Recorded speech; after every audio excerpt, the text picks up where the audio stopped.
Quando se fazem experiências no Grande Colisor de Hadrons, o acelerador de partículas, LHC, a informação gerada e capturada pelos computadores é tanta que os cientistas levam meses até anos para analisar a montanha de dados. De certa forma, a passagem do Papa Francisco pelos Estados Unidos foi como uma tremenda colisão de partículas. Em uma semana, foi gerada tanta informação que chegou a deixar o mundo aturdido. Vai levar um bom tempo para digerir tudo o que aconteceu, tudo o que foi dito. Na Casa Branca, a convite do presidente Barack Obama, que o recebeu no aeroporto, honra concedida a pouquíssimos, o Papa Francisco disse que a mudança climática é um problema que não podemos deixar para gerações futuras. Estamos em um momento crítico. Estamos a tempo de fazer a mudança de que necessitamos, de criar um mundo sustentável. Para o Papa, somente um governo global poderá dar conta desse desafio. No dia seguinte, falando no lotadíssimo Congresso norte-americano, aplaudido de pé várias vezes, o primeiro Papa a discursar ali disse que é preciso combater o fundamentalismo em todas as suas formas, as polarizações e promover a união pelo bem comum. Com isso todos concordam, embora a maioria ignore as nuances delicadas desse discurso. O presidente da Câmara, o republicano John Boehner, é católico, assim como a líder da maioria democrata, Nancy Pelosi. Boehner derramou lágrimas ao ouvir as palavras do Papa. Ao todo, Francisco foi aplaudido 36 vezes.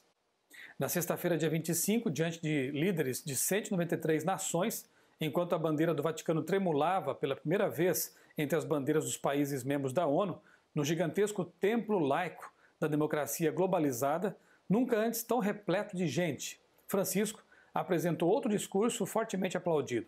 O Papa falou sobre a necessidade de se deixar de lado as ideologias e procurar o bem comum.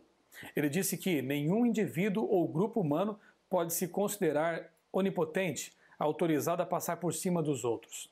Mas foi durante a missa em frente ao Independence Mall, na Filadélfia, no último dia de sua visita aos Estados Unidos, que o Papa disse aquela que talvez seja a sua frase mais contundente.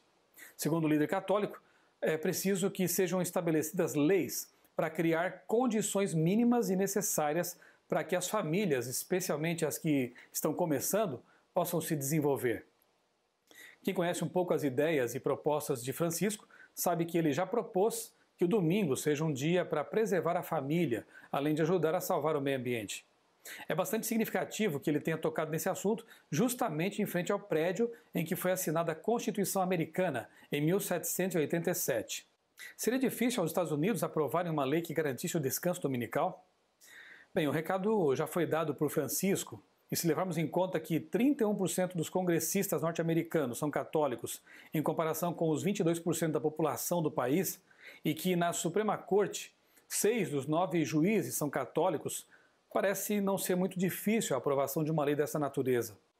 O fato é que a passagem do Papa Francisco pela maior nação protestante mostra que ele conquistou o planeta.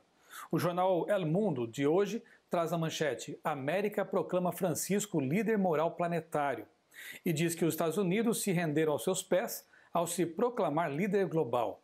E na Folha de São Paulo desta segunda-feira, o ex-embaixador do Brasil nos Estados Unidos, Rubens Recupero, escreveu, abre aspas, que outro líder mundial seria capaz, em uma semana, de conquistar o homem da rua e os poderosos de dois países opostos em tudo, como Cuba e Estados Unidos?